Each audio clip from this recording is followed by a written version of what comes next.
আজ একটু প্রকৃতির মাঝে এসেছিলাম আপনাদেরকে প্রকৃতির কিছু দৃশ্য দেখাবো বলে। প্রকৃতি কত সুন্দর, সবই আমাদের কৃষক বন্ধুদেরকে উনিশ জানানোর ব্যাপার। কারণ তারা না থাকলে প্রকৃতি এত সুন্দরভাবে সাজতো না। সবই তাদের হাতের কাজ। কত সুন্দরভাবে দেখুন তারা সব চাষ করছে, দেখলে চোখটা জুড়িয়ে যায়। আমি জানি আপনাদের ওদিকেও হয়, কিন্তু যারা যে সকল বন্ধুরা শহরের বুকে আছেন তারা এসব জানেন না। আমার এই ভিডিওটি আজ তাদের জন্য। দেখুন, সব কৃষক বন্ধুরা চাষ করছে। এই যে যারা দেখছেন এগুলি সব হচ্ছে আলু ক্ষেত। এখানে সব আলু চাষ হয়েছে, সব আলু গাছ।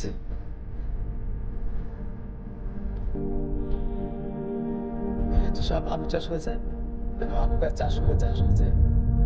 ওই যে দূরে দেখছেন যেটা শুকনো দেখাচ্ছে, এই হচ্ছে শস্য গাছ। তার পাশে আছে কলা বাগান, এটাতে কলা চাষ হবে।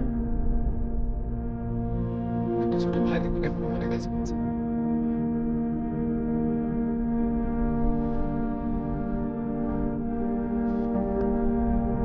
পাশে যে গাছগুলো দেখছেন এগুলো হচ্ছে বেগুন গাছ। বেগুন ক্ষেত।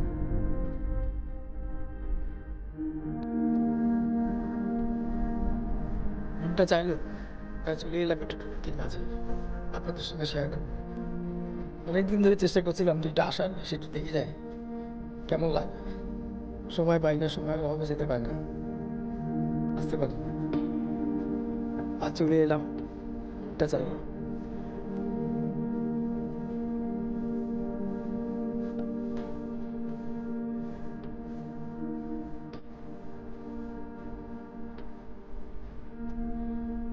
যেদিকে দু চোখ যায় শুধু আলু গাছ।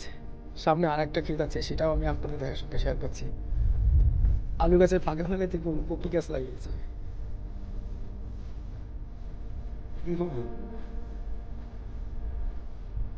আস্তে আস্তে হেঁটে যাই, হেঁটে গিয়ে দেখি আর কিছু আপনাদের দেখাতে পারি না। এমনি যত সময় ব্রোকলি হতে পারে, ঠিক বলতে পারবো না। শস্য ক্ষেত, ঠিক আছে শস্য ক্ষেত।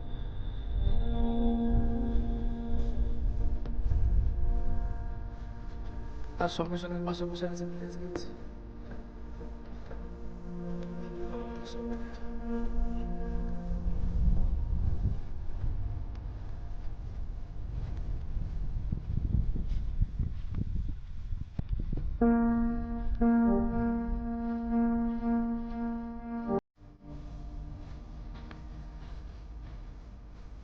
সামনে আছে কপি ক্ষেত, দেখে মনে হচ্ছে বাঁধাকপি।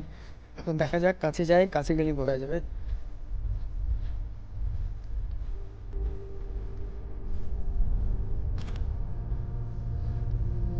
আমার ভিডিওটি আপনাদের কেমন লাগে একটু কমেন্টে জানাবেন। বাঁধাকপি এখনো হয়, ছোট তো, সব বাঁধাকপি খাচ্ছে। ঠিক আছে, গ্রিন